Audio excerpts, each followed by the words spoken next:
Queen's Catholic Sixth Form. I just wanted to give you a bit more details about the pastoral structure that we have and what you can expect when you join us.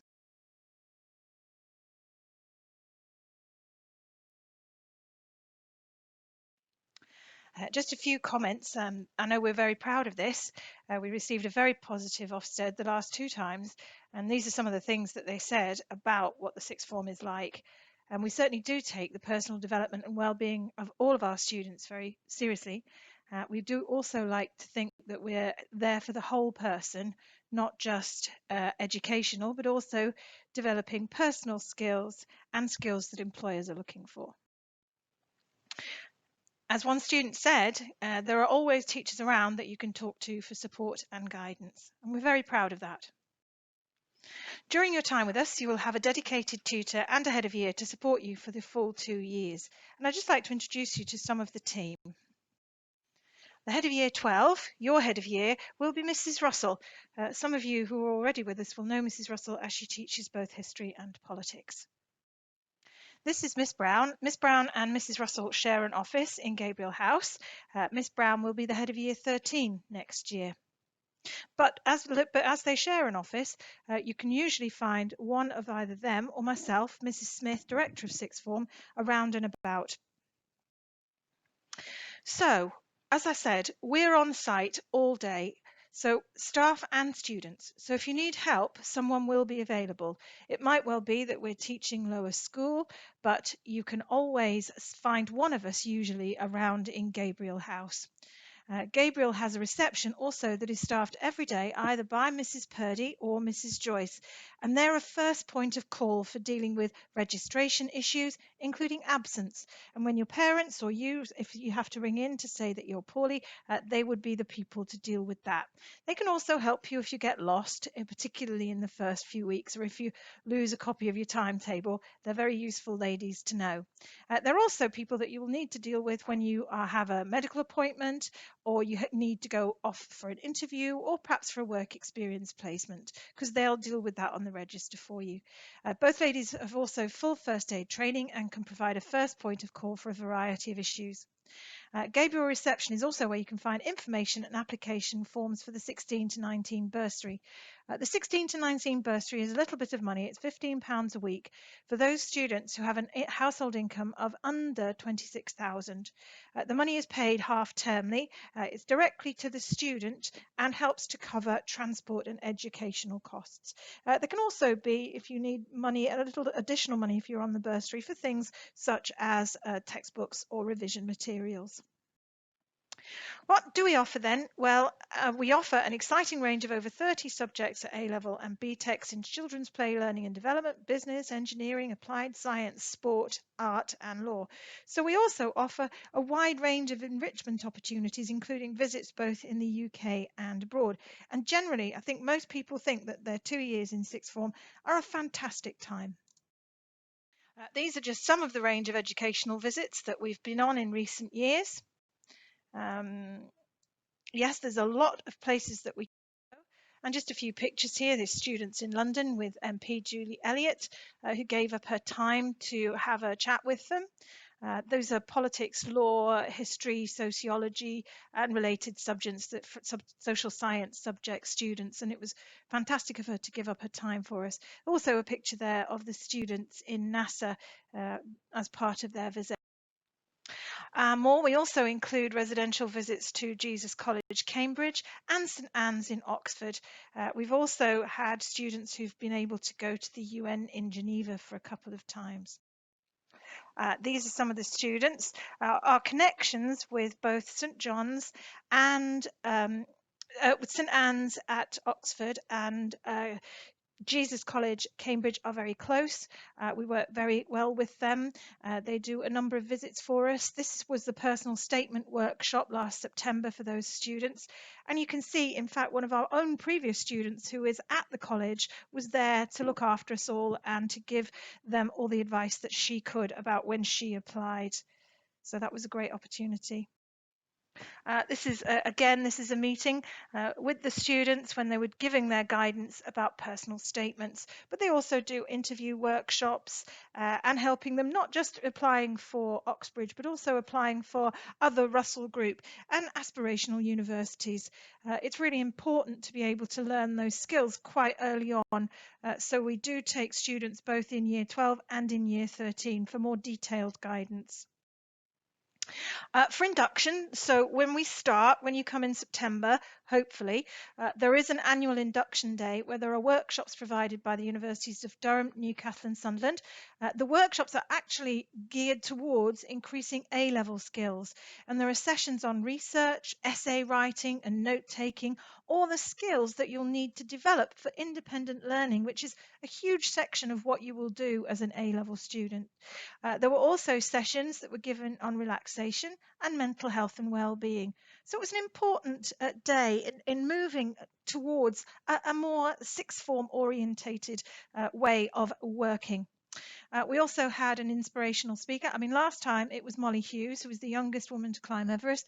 And when I contacted Molly last year, when we should have had another one, but of course, unfortunately, with COVID, that wasn't possible. And she was more than happy to do it again. And her talk was truly inspirational. Here you've got some examples. So we've got workshops going on, and there's a little picture there of Molly climbing Everest. She actually did it the hard route, the very rarely done route, and you know she's an absolutely fascinating and inspirational speaker. Progression. I know that it may seem strange to you when you're just thinking about your A-level choices, but from the start, the pastoral team are working to prepare you for your next stage.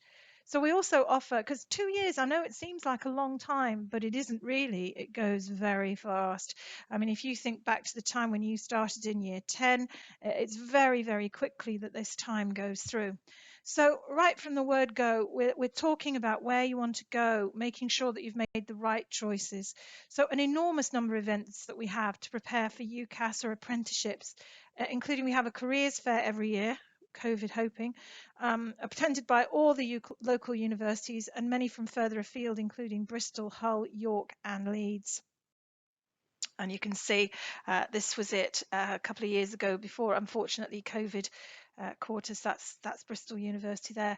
We also have a range of apprenticeship providers who come, and also the Northern School of Art. So there's some people down there talking about art courses.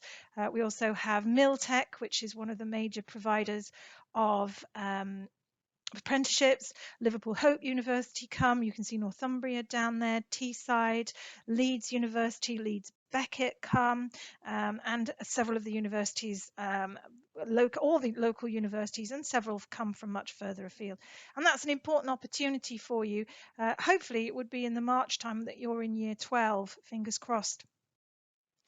We can also see more apprenticeship providers here. You've got Newcastle University, Durham will also be there, and so too Rolls-Royce. And we also look to help people applying to some of these universities. There's something called contextual offers, which are often based around postcode and the number of young people who go to higher education from your postcode. And we know working with these providers that we can help you to get the best advice for that. And working with apprenticeships, we've got close links with quite a few local firms in terms of helping people to go towards apprenticeships.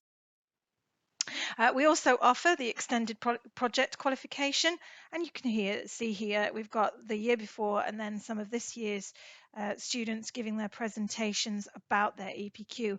Again, the EPQ offers you the ability to have a few more UCAS points, and the universities like it as well because it's something that you do completely on your own. But it does take a lot of commitment, and it's worth bearing that in mind before you embark on one. And certainly we have a screening process right in the very beginning to make sure that we feel that you have got the ability to work independently. You will also have a CIAG lesson once a week. That's Careers Information Advice and Guidance. And in those lessons, we provide workshops to help you prepare for personal statements and CVs. We try to make sure that you have the most up-to-date advice as possible. All of the team have had considerable training in terms of helping to provide advice and guidance for attending university. And we have a range of CAG tutors who will also be there to help you. We also organise, work experience placements at local hospitals. These are virtual at the moment. They are still taking place, but they're actually taking place online. And in the past, we were lucky that we always used to get students into Sunderland Royal and into James Cook. So we're hoping, fingers crossed, if everything ever returns to normal. We also have a strong working relationship with a number of local firms, including KPMG in Newcastle and Ernst & Young. And Ernst & Young Futures and Ernst & Young Finance work very closely with us, particularly in terms of raising aspirations for those students who might well feel that they want to go through an apprenticeship route but are not quite sure how to go about it. As you can see, this is workshops that we did with Ernst & Young. They also have a work experience program, which is excellent, which we try to get some of our students into as well.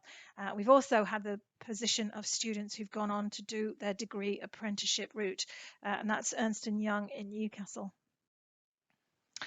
We also have workshops provided by Sunderland University and Newcastle University for those who are interested in medicine or nursing as careers, occupational therapy, and a whole wide range of careers within the NHS.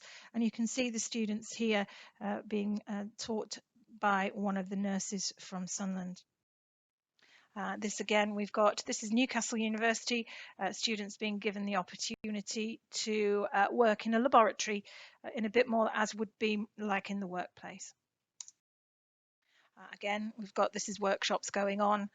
This is a workshop about employability skills and interviewing.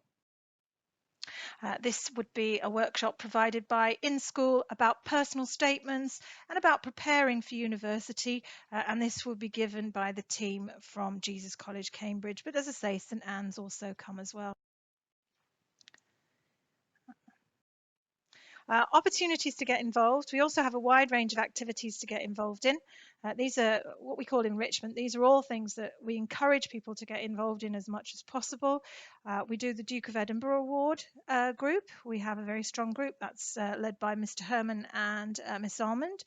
We also do the John Paul II Award, and I'm very proud to say that we have the largest number of John Paul Award gold medal winners in the whole of the Northeast.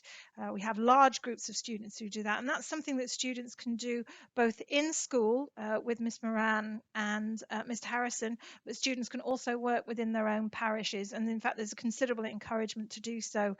And it's not just Catholic faith either. You can be of any faith to take part in the John Paul II Award, working within your own local communities and parishes as well. There's a whole the whole emphasis is on charitable work and helping others, and it's very, very strong within the school.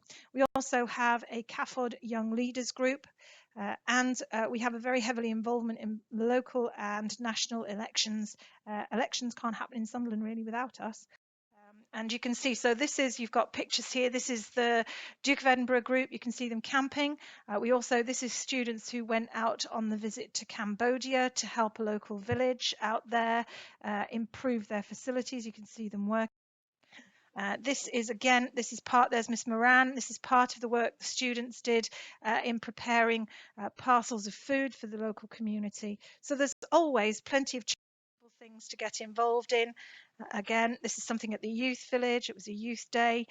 Again, more activities that students can get involved within their own parish. This is something that we did for the St Vincent de Paul Society, which we do every year. And again, all of this can build up towards your John Paul II Award.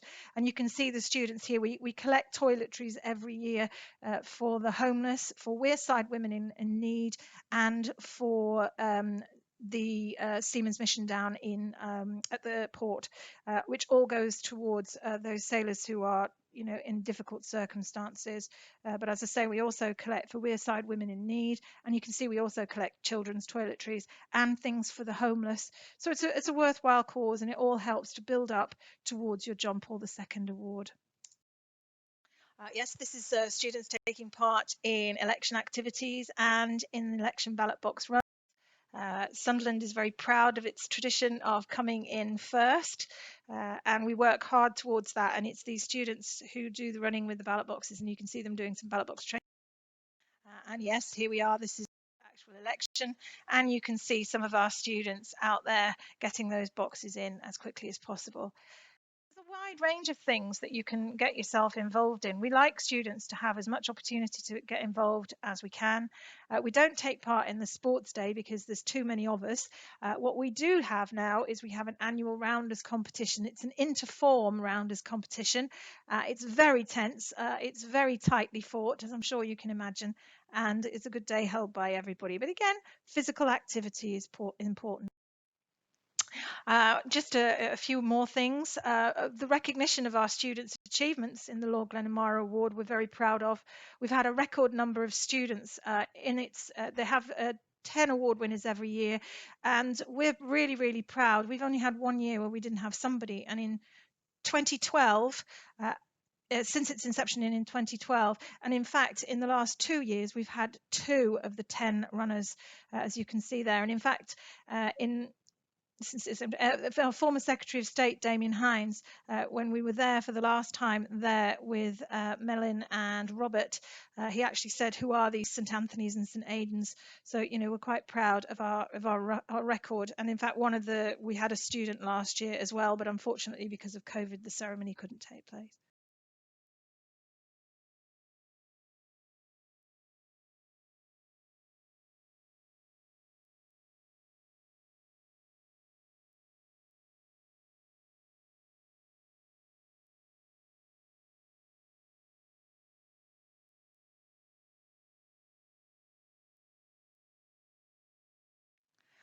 We also use the Unifrog program, and Unifrog is absolutely brilliant in terms of preparing students for university or apprenticeships, but it also helps with things like MOOCs, which are massive online open courses, which again the universities really approve of as it shows students' ability to learn independently. But there's also webinars there that students can listen to. There's a full careers library and some really good ideas about how to university or apprenticeships. There's also things that you can do here that really help building up your personal statement or your CV. And then we also have it for looking for universities, Oxbridge, apprenticeships.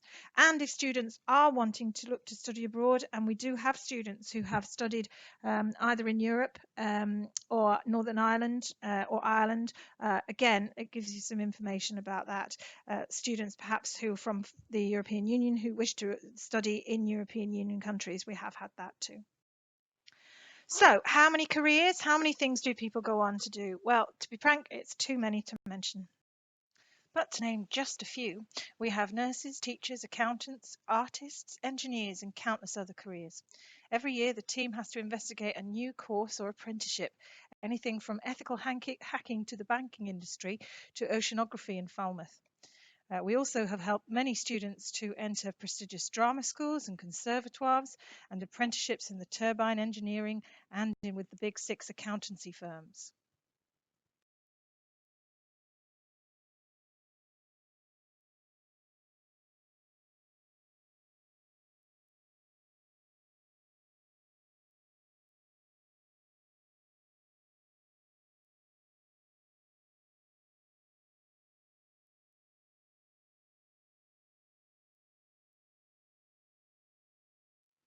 So what can you do after you leave St Anthony's and St Aidan Sixth Form? Well, it's up to you. Anything and everything that you want. The most important thing is to embrace every experience, to try to do as much as you can, but to enjoy it at the same time. That's the website, and I know you're probably aware of where the website is now. Lots of information on there for you. So, just some last advice. Think very carefully about your A level and BTEC choices. This is an important decision, and for you it will be particularly difficult as you've had such a disrupted year. These courses are going to be hard. A levels and BTECs are hard, and they can have an important impact on your degree and career opportunities. So make sure that you really enjoy these subjects as well. That's very important. People ask about BTECs and if the universities like them. Well, the answer is that they love them. They are an excellent preparation for university study, which is very similar in structure. There's a great deal of independent study broken into modules and coursework, which is very like a modern degree. We've had students go to Durham University to study primary education from the BTEC Child's Play Learning and Development course. And finally, we're really looking forward to welcoming you all in September to start this new and exciting challenge together.